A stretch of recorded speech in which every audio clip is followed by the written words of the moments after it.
지금 이 순간 전 세계가 눈에 갇혀 있습니다. 2026년 1월 26일 저녁 CNN 속보가 계속 울려 퍼지고 있어요. 뉴욕에 60cm의 눈이 쌓였고 보스턴은 도시 전체가 하얗게 변했습니다. 어제까지만 해도 평범했던 미국의 도시들이 단 하루 만에 멈춰버렸어요. 숫자로 보면 더 충격적입니다. 1만 4천 편의 항공편이 결항됐어요. 이건 코로나19 팬데믹 이후 최대 규모예요. 100만 가구가 정전 속에서 떨고 있고 루이지애나와 텍사스에서는 송전선이 얼어붙은 눈의 무게를 견디지 못해 끊어졌습니다. 뉴욕 타임스 스퀘어의 풍경은 초현실적입니다. 평소라면 수만 명의 사람들로 붐볐을 그곳에 지금은 스키를 탄 사람이 나타났어요. 워싱턴 DC의 연방정부 청사는 오늘 문을 닫았고 22개 주가 비상사태를 선포했습니다. 유럽도 마찬가지입니다. 파리 샤를드골 공항은 40%의 항공편을 취소했고 독일 남부는 영하 10도 아래로 떨어졌죠. 네덜란드는 도로가 전면 마비됐고 프랑스에서는 블랙아이스 사고로 사망자가 발생했어요. 이 모든 일이 단 48시간 만에 일어났습니다. 전문가들은 말합니다. 이례적이다, 예측하지 못했다, 기록적이다. 하지만 그건 정확한 표현이 아니에요. 왜냐하면 이 혼란 속에서 지상보다 먼저 이 폭설을 보고 있던 곳이 있었으니까요. 바로 우주입니다. 그리고 그 우주에서 세계가 주목하지 않았던 한 쌍의 눈이 조용히 모든 것을 기록하고 있었습니다. 폭설이 형성되는 순간부터 이동하는 경로까지, 그리고 언제 끝날지까지. 그 눈의 이름은 아리랑 7호. 대한민국의 위성입니다. 여러분의 구독과 좋아요, 알림 설정은 제가 영상을 계속 만드는데 정말 큰 힘이 됩니다. 마크, 당장 나와야 해요. 1월 24일 새벽 3시 전화벨 소리에 잠에서 깼습니다. 저는 마크 핸더슨, 미국 국립기상청에서 15년째 위성 기상 분석을 담당하고 있어요. 무슨 일이죠? 핸드폰 너머로 들리는 동료의 목소리에는 평소와 다른 긴장감이 묻어났습니다. 텍사스에서 콜로라도까지 전 지역에 동시다발 폭설 경보가 내려졌어요. 규모가 심상치 않습니다. 제임스 부국장님이 전 팀 비상 소집을 지시했어요. 15년을 이 일 해왔지만 동료의 목소리에서 이런 긴장감을 느낀 건 처음이었습니다. 저는 서둘러 옷을 입고 차 키를 집어들었어요. 새벽 공기는 뼈를 애는 듯 차갑습니다. 워싱턴 DC의 거리는 텅 비어 있었고 신호등만이 규칙적으로 깜빡이고 있었죠. 라디오를 켰더니 이미 긴급 뉴스가 나오고 있었어요. 텍사스 전역에 블리자드 경보 발령, 댈러스 공항 운영 중단 검토 중. 30분 후 저는 메리랜드주 캠프 스프링스에 있는 국립기상청 본부에 도착했어요. 평소라면 한산한 주차장이 차들로 가득했습니다. 모두 긴급 소집된 거예요. 엘리베이터를 타고 3층 상황실로 올라갔습니다. 문을 열자마자 보인 건 거대한 모니터 월과 그 앞에 앉아있는 5명의 동료들이었어요. 모두 심각한 표정이었죠. 마크, 여기 와봐요. 제 옆자리에 사라가 손짓했습니다. 그녀는 우리 팀의 데이터 분석 전문가예요. 10년 경력의 베테랑이죠. 이것 좀 보세요. 사라가 메인 모니터에 위성 영상을 띄웠습니다. GOES-18, 우리의 주력 정지궤도 기상위성이 포착한 화면이었어요. 화면을 보는 순간 저는 숨이 멎을 뻔했습니다. 거대한 백색 소용돌이가 미 대륙의 3분의 1을 뒤덮고 있었어요. 텍사스부터 시카고, 뉴욕까지. 마치 거대한 괴물이 대륙을 삼키고 있는 것 같았습니다. 구름의 밀도도 심상치 않았어요. 짙은 회색과 백색이 소용돌이치고 있었죠. 적외선 영상도 봐요. 사라가 다른 채널을 띄웠습니다. 구름 꼭대기 온도가 영하 60도예요. 이건 극도로 발달한 정난운이에요. 규모가. 제가 말을 잇지 못했을 때 옆에서 제임스 부국장이 끼어들었습니다. 15년 만에 처음 보는 규모야, 마크. 그런데 더 큰 문제가 있어. 그가 다른 모니터를 가리켰어요. 유럽 기상청 ECMWF에서 보내온 긴급 보고서였습니다. 파리, 베를린, 암스테르담에서도 동시에 폭설이 시작됐어. 보고서를 보니 네덜란드는 이미 도로 전면 통제에 들어갔고 독일 남부는 영하 15도까지 떨어졌대. 동시에요? 미국과 유럽이? 저는 믿을 수 없었어요. 하지만 화면의 데이터는 거짓말을 하지 않았습니다. 이건 우연이 아니에요. 제임스가 북극 지역 기압 배치도를 띄웠습니다. 북극 제트 기류가 완전히 무너졌어. 극소용돌이가 약해지면서 한랭 기단이 남하하고 있어. 그게 대서양과 태평양의 따뜻한 수증기를 만나서 동시에 두 개의 거대한 폭설을 만들어내고 있는 거야. 그리고 그의 예측은 시간이 갈수록 정확해졌습니다. 새벽 6시 첫 번째 악재가 터졌어요. 댈러스 포트워스 국제공항에서 예정 항공편의 3분의 2가 결항됐습니다. 활주로가 얼어붙어서 제설 작업조차 불가능했대요. 8시에는 시카고 오헤어 공항이 완전히 폐쇄됐습니다. 북미 최대 허브 공항 중 하나가 멈춰버린 거예요. 항공편 취소가 계속 늘고 있어요. 사라가 실시간 집계 화면을 보여줬습니다. 지금까지 4,000편. 아니, 지금 5,000편 넘었어요. 정오가 되자 상황은 더 악화됐습니다. 항공편 취소가 8,000편을 넘어섰고 지금 이 순간 집계로는 14,000편이 결항됐어요. 더 심각한 건 정전이었습니다. 루이지애나와 텍사스에서 대규모 정전 시작됐어요. 다른 팀원이 긴급 보고를 받았습니다. 송전선이 눈과 얼음의 무게를 못 견디고 끊어지고 있대요. 지금까지 16만 가구. 지금은 60만 넘었어요. 사라가 최신 데이터를 확인했습니다. 그리고 계속 늘고 있어요. 영하의 날씨에 난방도 없이 저체온증 환자가 속출하고 있대요. 오후 2시 트럼프 대통령이 12개 주에 연방 비상사태를 선포했습니다. 그리고 지금은 22개 주로 늘었어요. 상황실은 전쟁터 같았습니다.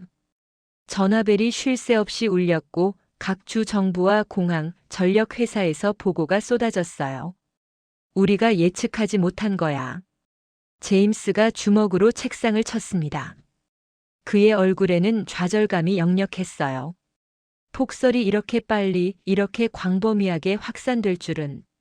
GOES로는 충분하지 않았어. 해상도가 부족했고 업데이트 주기도 느렸어. 맞는 말이었습니다. 우리 GOES-18 위성은 훌륭한 장비예요. 하지만 이번처럼 빠르게 변하는 극한 기상 상황을 실시간으로 추적하기엔 한계가 있었어요. 지상 관측소는 더 큰 문제였습니다.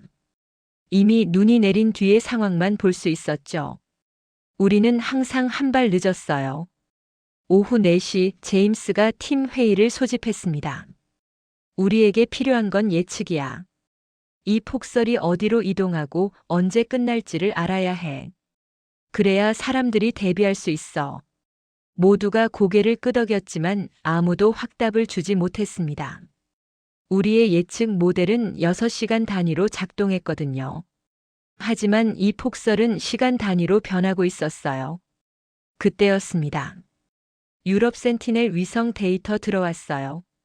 사라가 새 파일을 열었습니다. 그리고 한국에서도 위성 데이터가 들어왔습니다. 한국이요? 저는 순간 당황했어요.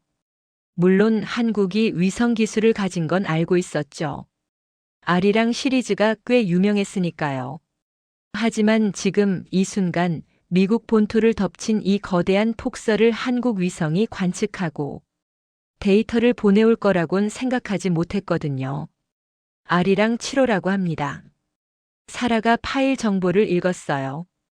2달 전, 정확히는 12월 2일에 발사된 초고해상도 지구 관측 위성이래요. 한국항공우주연구원에서 운영하고 있대요. 해상도가. 그녀가 잠시 멈췄습니다. 그리고 다시 확인하듯 화면을 들여다봤어요. 0.3m급이라고 하네요. 뭐라고요? 제임스 부국장이 벌떡 일어났습니다. 0.3m? 그게 가능해? 0.3m급 해상도. 그건 우주 685km 상공에서 노트북을 식별할 수 있는 수준입니다. 상업용 지구 관측 위성 중에서도 최상급이에요. 데이터 파일 열어봐요. 제임스가 다급하게 말했습니다. 사라가 파일을 메인 모니터에 띄웠습니다. 그리고 그 순간 상황실 전체가 조용해졌어요. 모두가 숨을 죽이고 화면을 바라봤습니다. 우리가 본 건 단순한 위성 사진이 아니었습니다. 눈구름의 밀도가 색깔로 세밀하게 구분되어 있었어요. 빨간색은 밀도가 매우 높은 지역, 주황색은 중간, 노란색과 파란색은 상대적으로 낮은 지역. 마치 3D 렌더링처럼 입체적으로 보였습니다. 거기에 더해 구름의 이동 방향을 나타내는 벡터 화살표 형성 패턴을 분석한 그래프, 심지어 고도별 구조 분석까지 되어 있었어요. 제가 중얼거렸습니다. 이게 정말 한국 위성 데이터예요? 우리 GOES보다 훨씬 더 선명한데요. 해상도만 좋은 게 아니야. 제임스가 화면을 가리켰습니다. 데이터 처리 수준이 다른 거야. 단순히 사진을 찍은 게 아니라 이미 분석까지 다 해놨어.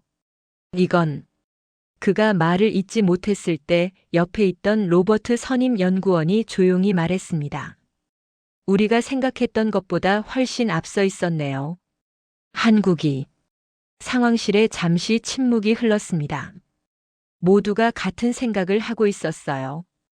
우리가 한국의 위성 기술을 과소평가하고 있었다는 걸. 본문이 지금 이 순간 눈구름 속의 진실. 어제 오후부터 저는 한국 데이터에 매달려 있습니다. 솔직히 처음엔 회의적이었어요. 15년간 이 일을 하면서 화려한 데이터를 많이 봤거든요.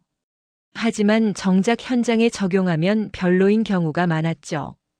해상도가 좋다고 해서 모든 게 해결되는 건 아니에요. 위성 데이터 분석에서 정말 중요한 건 해석입니다. 아무리 선명한 사진이라도 그게 무엇을 의미하는지 모르면 쓸모가 없어요. 하지만 한국항공우주연구원에서 보낸 분석 리포트를 펼쳐본 순간 제 생각이 완전히 바뀌었습니다. 마크, 이것 좀 보세요. 사라가 파일의 특정 섹션을 확대했습니다. 한국 연구팀이 작성한 예측 분석이에요. 화면에는 복잡한 기상 모델링 결과가 펼쳐져 있었어요. 하지만 놀라운 건 그 정확도였습니다. 이 데이터에 따르면요. 사라가 화면을 가리켰어요. 지금 텍사스 상공을 지나고 있는 저기압 중심이 시속 45km로 북동쪽으로 이동 중이래요. 12시간 후면 오하이오에 도달하고 24시간 후엔 뉴욕과 보스턴을 강타한대요. 예상 적설량은 지역별로 다르게 나와 있어요. 뉴욕 JFK 공항은 45cm, 라과디아 공항은 52cm, 뉴워크 공항은 38cm, 보스턴은 55cm 이상이래요. 제임스가 우리 기상청의 예측 모델을 불러와서 나란히 비교했습니다. 방향과 속도는 거의 일치해. 우리 모델도 북동진을 예측했어. 하지만 그가 화면을 자세히 들여다봤어요. 시간대가 다르네. 우리는 6시간 단위로 예측하는데 한국 데이터는 시간 단위로 나와 있어. 그리고 공항별 적설량까지 세분화했어. 우리는 도시 단위로만 예측했는데 정확도는 어떤 것 같아요? 제가 물었을 때 제임스는 잠시 망설이다가 대답했습니다. 아마도 우리보다 정확할 거야. 해상도가 훨씬 높으니까. 그리고 그의 예측은 정확했습니다. 지금 이 순간 1월 26일 저녁 뉴욕과 보스턴에는 정말로 폭설이 쏟아졌어요. 한국 위성이 예측한 대로요. JFK 공항은 46cm, 라과디아는 51cm, 뉴워크는 39cm.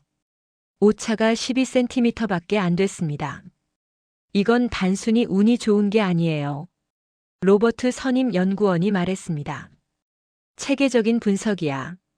그들은 구름의 3차원 구조를 정확히 읽었어. 더 놀라운 건 유럽 분석이었어요. 한국 위성이 유럽 상공도 동시에 관측했어요. 사라가 리포트의 다른 섹션을 열었습니다.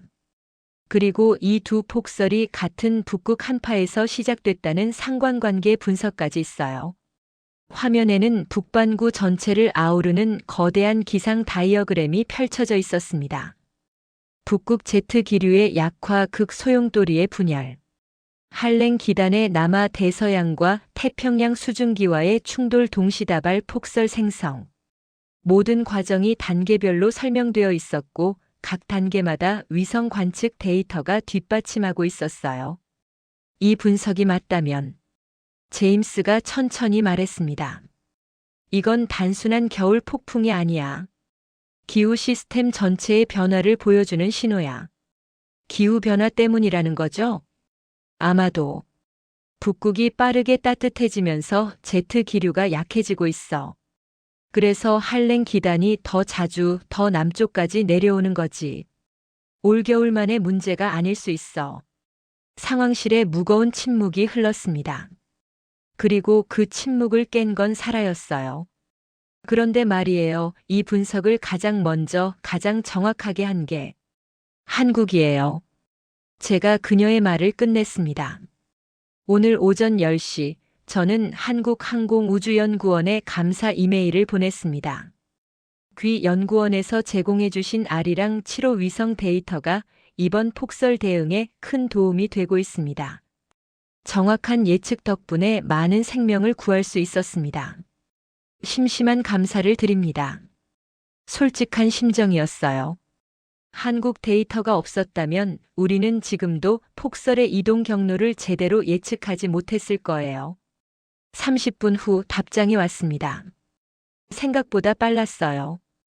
핸더슨 박사님께 매일 감사합니다. 저는 아리랑 7호 탑재체 개발팀의 김태영 책임 연구원입니다.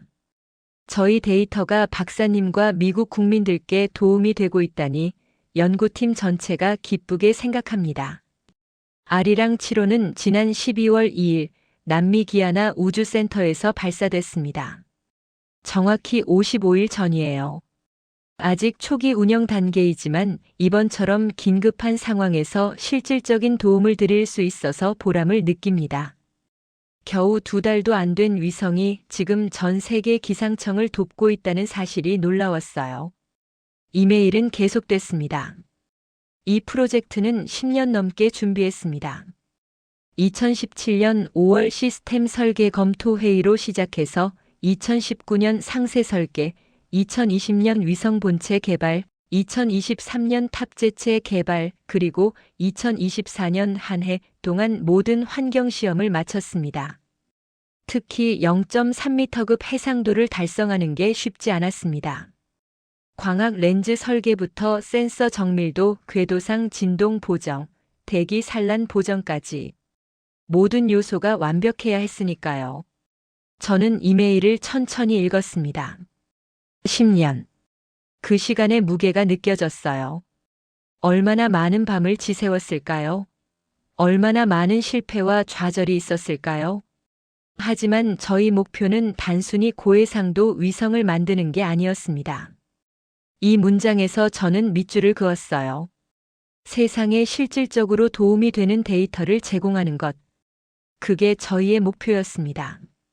위성은 도구일 뿐이고 진짜 중요한 건 그 도구로 무엇을 하느냐라고 생각합니다.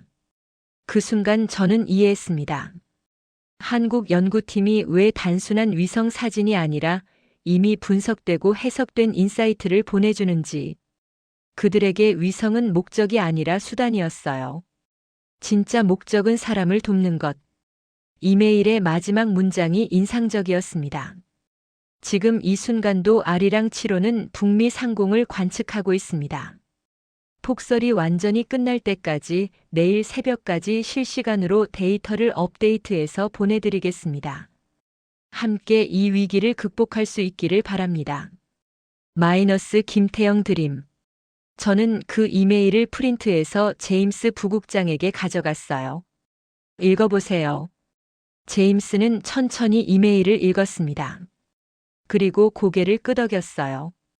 진짜 파트너네요, 한국이. 그렇죠. 우리가 지금 이 위기를 같이 헤쳐나가고 있어요.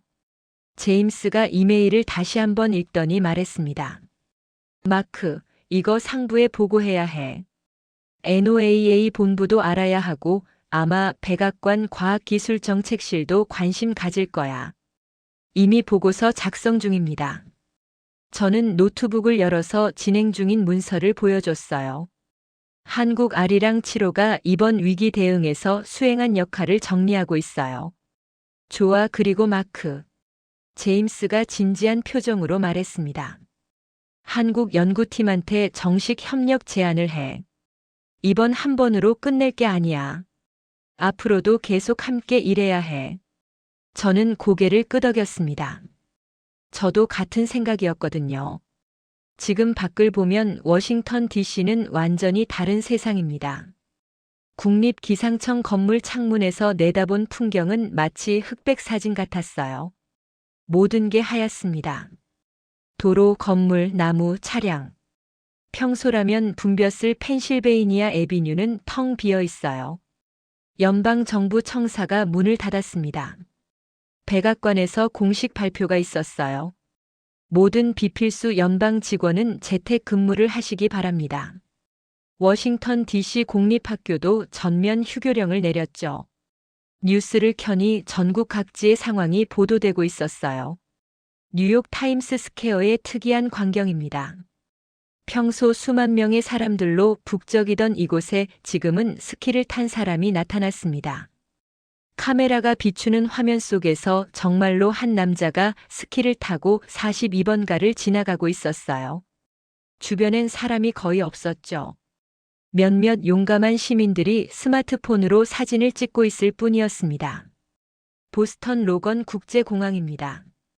활주로가 완전히 눈에 묻혔고 제설 작업이 24시간째 계속되고 있지만 따라잡지 못하고 있습니다. 화면이 바뀌더니 시카고의 모습이 나왔어요. 시카고 오헤어 공항은 어제 오전부터 폐쇄 상태입니다. 공항에 발이 묶인 승객들이 밤을 새워야 했고 일부는 근처 호텔로 이동했습니다. 하지만 우리 상황실은 24시간 내내 불이 켜져 있어요. 교대 근무조가 쉴 새 없이 일하고 있습니다. 한국에서 새로운 데이터 왔어요. 사라가 새벽 4시에 도착한 파일을 열었습니다. 그녀는 밤샘 근무 중이에요. 오늘. 아니, 지금이 26일 아침이니까 오늘 오후 6시부터 폭설이 약해지기 시작한대요. 저기압 중심이 대서양으로 빠져나간다고 합니다. 내일은요? 제임스가 물었어요. 그도 밤을 새웠습니다. 부국장실 소파에서 두어 시간 눈을 붙였을 뿐이죠. 내일 새벽 정확히는 27일 오전 2시경이면 대부분 지역에서 눈이 완전히 멈출 거래요. 그 후로는 한파만 남고요. 한국 위성 예측을 믿어도 될까? 제가 조심스럽게 물었을 때 제임스는 즉시 대답했습니다. 어제까지 틀린 적이 없었잖아. 시간, 장소, 적설량 모두 정확했어. 나는 믿어. 맞는 말이었어요. 한국 위성이 24일 저녁에 예측했던 모든 게 정확했습니다. 뉴욕 폭설 시작 시간 마이너스 정확. 보스턴 적설량 마이너스 정확. 시카고 폭설 지속 시간 마이너스 정확. 저는 즉시 주정부 비상관리국과 FEMA에 보고했습니다. 오늘 오후 6시면 최악의 고비를 넘깁니다. 내일 새벽이면 폭설이 멈춥니다. 그리고 지금 오후 3시입니다. 창밖을 보니 정말로 눈이 약해지고 있어요. 아침만 해도 시간당 5cm씩 쌓이던 눈이 지금은 그 절반 정도만 내리고 있습니다. 사라가 최신 레이더 영상을 확인했어요. 저기압 중심이 버지니아 동쪽 해상으로 이동 중이에요. 예측대로예요. 1시간 후면 해안을 완전히 벗어날 거예요. 한국 위성. 정말 대단하네요. 옆자리의 로버트가 감탄했습니다. 우리가 예측하지 못한 걸 그들은 48시간 전에 이미 알고 있었어. 맞습니다. 우리가 허둥댈 때 한국은 이미 답을 가지고 있었어요. 오늘 점심 짧은 휴식 시간에 저는 아리랑 위성 시리즈의 역사를 찾아봤습니다. 김태영 연구원이 10년 넘게 준비했다고 했지만 실제로는 훨씬 더 긴 여정이었어요. 아리랑 1호는 1999년 12월 21일에 발사됐습니다. 해상도 6.6m급이었죠. 미국 TRW사의 기술 지원을 받아 만든 한국 최초의 다목적 실용위성이었어요. 자료를 보니 당시 한국 언론이 우주 강국으로 가는 첫걸음이라고 보도했더군요. 하지만 솔직히 그때만 해도 선진국들은 한국을 주목하지 않았어요. 6.6m 해상도는 1990년대 기준으로도 평범한 수준이었으니까요. 아리랑 2호는 2006년 7월 28일 발사됐습니다. 해상도가 1m급으로 확 뛰었어요. 이번엔 이스라엘 EL 오피사와 공동 개발했고 러시아 플레세츠크 발사장에서 로콧 발사체에 실려 올라갔죠. 7년 만에 해상도를 6.6배 향상시킨 겁니다. 이건 상당한 도약이었어요. 아리랑 3호는 2012년 5월 18일 일본 다네가시마 우주센터에서 H-2호 로켓으로 발사됐어요. 해상도 0.7m급. 그리고 이번이 중요한 전환점이었습니다. 한국이 독자 개발한 광학 카메라가 탑재됐거든요. 더 이상 외국 기술에 의존하지 않게 된 거죠. 제가 인상 깊었던 건 아리랑 3호였어요. 2015년에 발사됐는데 이건 아리랑 3호의 후속이었습니다. 같은 0.7m급 해상도였지만 시스템이 더 안정화됐고 관측 각도가 개선됐대요. 그리고 2025년 12월 2일 아리랑 7호가 0.3m급으로 도약했습니다. 1999년부터 2025년까지 정확히 26년입니다. 26년 동안 해상도를 22배 향상시킨 거예요. 6.6m에서 0.3m로. 저는 계산기를 두드려 봤습니다. 26년간 연평균 18.5%씩 개선된 셈이에요. 이건 단순한 기술 발전이 아니었습니다. 체계적인 계획과 끊임없는 노력의 결과였어요. 더 놀라운 사실이 있었습니다. 아리랑 2호의 설계 수명은 3년이었어요. 2006년에 발사됐으니 2009년에 임무가 끝났어야 했죠. 하지만 실제로는 2022년 9월까지 운영됐습니다. 16년이에요. 설계 수명의 5배 이상을 버텼어요. 왜 그랬을까요? 다음 세대 위성이 준비될 때까지 공백을 만들지 않기 위해서였습니다. 한국은 단 하루도 우주에서 눈을 떼지 않으려 했어요. 아리랑 3호도 마찬가지였어요. 2012년 발사, 원래는 2017년 정도면 임무가 끝났어야 했지만 지금도 운영 중입니다. 14년째예요. 낡은 위성을 한 개까지 쥐어짜면서 동시에 차세대 위성을 개발하고 그러면서도 관측 공백이 생기지 않도록 운영했던 거예요. 저는 그 집요함에 숙연해졌습니다. 예산도 부족했을 거예요. 인력도 한정적이었겠죠. 그래도 포기하지 않았어요. 26년 동안 한 걸음씩 앞으로 나아갔습니다. 그리고 그 결과가 지금 이 순간 전 세계를 돕고 있습니다. 한국 정말 대단해요. 오늘 오후 4시 상황실에서 제임스가 커피를 마시며 말했습니다. 이 정도 성과면 대대적으로 홍보해도 되는데 한국 언론에 한 줄도 안 나왔어요. 제가 확인해 봤거든요. 조선일보, 한겨레, 중앙일보, KBS. 어디에도 없어요. 살아도 고개를 끄덕였어요. 그냥 묵묵히 데이터만 보내주고 있어요. 우리한테 협조 요청이나 공로 인정 같은 것도 전혀 없고요. 왜 그럴까요? 로버트가 궁금해했습니다. 보통 이 정도면 정부에서라도 발표하지 않나요? 한국 위성이 미국 재난 대응에 기여 이런 식으로요. 저도 궁금했습니다. 그래서 김태영 연구원에게 이메일로 물어봤어요. 한 가지 궁금한 게 있습니다. 아리랑 7호가 이번 폭설 대응에 큰 역할을 했는데 왜 한국에서는 이를 홍보하지 않으시나요? 이 정도면 충분히 자랑할 만한 성과인데요. 답장은 1시간 후에 왔습니다. 박사님, 좋은 질문 감사합니다. 저희가 홍보를 안 하는 이유는 간단합니다.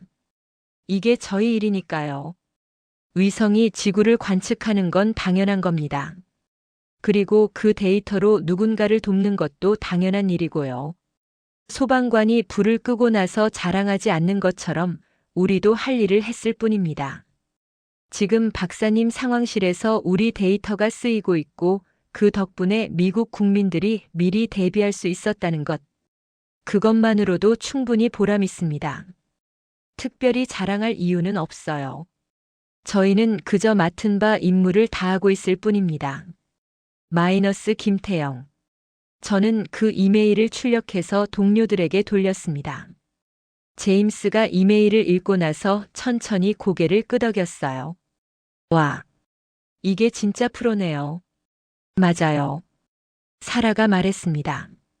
우리 NASA나 NOAA도 뭔가 성과 나면 보도자료부터 내잖아요. 그런데 한국은 일 자체에 집중하는 거죠. 로버트가 끼어들었습니다. 박수받기 위해서가 아니라 정말 도움이 되기 위해서. 저도 동의했어요. 한국은 인정받기 위해 이 일을 하는 게 아니었어요. 해야 할 일이라서 하고 있었던 겁니다. 마크. 제임스가 저를 불렀습니다. 이번 위기가 끝나면 우리 NOAA 국장님께 한국과의 정식 협력 협정을 건의해야겠어. 이런 파트너를 그냥 보낼 순 없어. 저도 그렇게 생각합니다. 저는 이미 협력 제안서 초안을 작성 중이었어요. 한국항공우주연구원과의 장기 데이터 공유 협정, 공동 연구 프로젝트, 기술 교류 프로그램. 이번 폭설이 끝나도 우리와 한국의 협력은 계속되어야 한다고 생각했습니다. 오후 4시 저는 창밖을 다시 봤습니다. 눈이 거의 멈췄어요. 한국 위성의 예측이 또 정확했습니다. 오후 6시에 폭설이 약해진다고 했는데 실제로는 그보다 1시간 빨리 약해지기 시작했어요. 마크, 최종 보고서 작성해야 해요. 사라가 노트북을 들고 제 책상으로 왔습니다. 이번 폭설 대응에 대한 종합 보고서요. NOAA 본부에 제출해야 해요. 지금 시작할게요. 저는 새 문서를 열고 제목을 입력했습니다. 2026년 1월 북미 폭설 위기 대응 보고서 마이너스 국제 협력 사례를 중심으로. 어디서부터 시작해야 할까요? 48시간 전 새벽 긴급 소집되었던 순간부터? 아니면 한국 위성 데이터를 처음 받았던 그 놀라운 순간부터? 저는 키보드를 두드리기 시작했습니다. 이번 위기 대응에서 가장 중요한 전환점은 한국 아리랑 7호 위성의 데이터였다. 1월 24일 오후 한국항공우주연구원으로부터 받은 초고의 상도. 위성 데이터와 상세 분석 리포트는 우리의 예측 정확도를 획기적으로 향상시켰다. 제임스가 제 뒤로 와서 모니터를 들여다봤어요. 좋아, 계속해봐. 구체적인 수치도 넣어. 저는 데이터베이스를 열어서 집계 결과를 확인했습니다. 한국 위성 데이터의 시간 단위 예측 덕분에 우리는 48시간 전에 뉴욕과 보스턴의 폭설을 정확히 예측할 수 있었다. 예측 오차는 적설량 기준 평균 2cm, 시간 기준 1시간 이내였다. 공항별 예측도 써줘. 사라가 조언했습니다. 그게 진짜 대단했잖아요. 같은 도시 안에서도 공항마다 다르게 예측했다는 거. 맞아요. 저는 문장을 추가했습니다. 특히 뉴욕 세계 주요 공항 JFK, 라과디아, 뉴워크에 대한 개별 예측은 각 공항의 제설 계획 수립에 직접적으로 활용됐다. 결과적으로 뉴욕 지역 공항들은 다른 지역보다 30% 빠르게 정상 운영을 재개할 수 있었다. 제임스가 고개를 끄덕였어요. 좋아. 그리고 마지막 문단은 좀 더 강하게 써줘. 이게 단순한 기술 협력이 아니라 앞으로도 계속되어야 할 파트너십이라는 걸. 저는 잠시 생각하다가 타이핑했습니다. 한국 아리랑 7호 위성은 단순한 관측 장비가 아니다. 이 위성과 그것을 운영하는 한국 연구팀은 기후, 위기 시대의 국경을 넘어 협력하는 진정한 파트너십의 모범 사례다. 미국 국립기상청은 한국항공우주연구원과의 정식 협력 협정 체결을 강력히 권고한다. 이번 폭설은 끝났지만 기후변화로 인한 극한 기상 현상은 계속될 것이다. 우리에게는 더 많은 눈이, 더 정확한 데이터가, 그리고 더 강력한 국제 협력이 필요하다. 완벽해. 제임스가 제 어깨를 두드렸습니다. 지금 이 순간도 우리 눈에 보이지 않는 곳에서 아리랑 7호는 지구를 돌고 있습니다. 고도 685km 상공에서 98분마다 한 바퀴씩 조용히 하지만 확실하게 세상을 보고 기록하고 지키면서. 그리고 저는 이제 압니다. 우주에서 지구를 바라보는 그 눈이 얼마나 소중한지를. 저녁 7시 폭설이 완전히 멈췄습니다. 상황실의 레이더 화면에서 마지막 남은 눈구름이 대서양으로 빠져나가는 게 보였어요. 48시간의 긴 전쟁이 끝나는 순간이었습니다. 다들 수고했어요. 제임스가 팀원들에게 말했습니다. 특히 마크, 한국 연구팀과 긴밀하게 협조해줘서 고마워. 내가 없었으면 우리 훨씬 더 고생했을 거야. 제가 할 일을 했을 뿐이에요. 저는 겸손하게 대답했지만 사실 뿌듯했습니다. 그리고 동시에 한국 연구팀에게 마지막 감사를 전해야겠다는 생각이 들었어요. 저는 노트북을 열고 김태영 연구원에게 이메일을 썼습니다. 김태영 연구원님께 이번 48시간 동안 보내주신 데이터와 분석 덕분에 우리는 위기를 성공적으로 극복할 수 있었습니다. 방금 전 폭설이 완전히 멈췄고 예측하신 대로였습니다. 이번 협력이 일회성으로 끝나지 않기를 바랍니다. 저는 NOAA 본부에 한국항공우주연구원과의 정식 파트너십을 제안할 예정입니다. 기후변화는 계속될 것이고 우리에게는 당신들 같은 파트너가 필요합니다. 다시 한번 감사드립니다. 그리고 이 협력이 앞으로도 계속되기를 진심으로 바랍니다. 마크 핸더슨 드림. 전송 버튼을 누르고 10분쯤 지났을까요? 답장이 왔습니다. 한국은 지금 오전 9시겠죠. 김 연구원이 출근하자마자 확인한 모양이에요. 핸더슨 박사님께 감사합니다. 그리고 정말 다행입니다. 폭설이 끝났다니요. 저희도 이번 협력이 매우 의미 있었습니다. 48시간 동안 박사님 팀과 실시간으로 소통하면서 우리가 하는 일이 정말로 사람들을 돕고 있다는 걸 직접 확인할 수 있었거든요. 파트너십 제안 기꺼이 받아들이겠습니다. 사실 저희 연구원장님께서도 같은 생각을 하고 계셨어요. 정식 협력 협정 체결을 위해 필요한 절차가 있다면 알려주세요. 그리고 한 가지 더 말씀드리고 싶은 게 있습니다. 아리랑 7호는 내일도 모레도 계속 지구를 관측할 것입니다. 우리의 임무는 단 하루도 쉬지 않아요. 왜냐하면 재난은 예고 없이 오니까요. 박사님 팀이 필요하실 때 언제든 연락 주세요. 시차 상관없이요.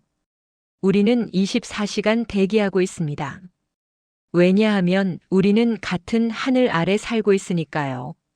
마이너스 김태영 드림 PS. 우리 팀원 전체가 박사님께 감사 인사를 전하랍니다. 박사님께서 우리 데이터를 믿어주셨기에 우리도 더 열심히 할 수 있었어요. 저는 그 이메일을 읽고 또 읽었습니다. 마지막 문장이 특히 마음에 와닿았어요. 우리는 같은 하늘 아래 살고 있으니까요. 맞습니다. 국경은 있어도 하늘은 하나예요. 폭설도 태풍도 기후변화도 국경을 가리지 않죠. 그렇다면 우리의 대응도 국경을 넘어서야 합니다. 저는 창밖을 다시 봤습니다. 눈이 완전히 멈췄어요. 구름이 걷히면서 하늘이 조금씩 보이기 시작했죠. 저 높은 하늘 위, 우리 눈에는 보이지 않지만 아리랑 7호가 여전히 지구를 돌고 있을 거예요. 48시간의 위기가 끝났습니다. 하지만 저는 알아요. 이건 끝이 아니라 시작이라는 걸. 기후변화는 계속될 겁니다.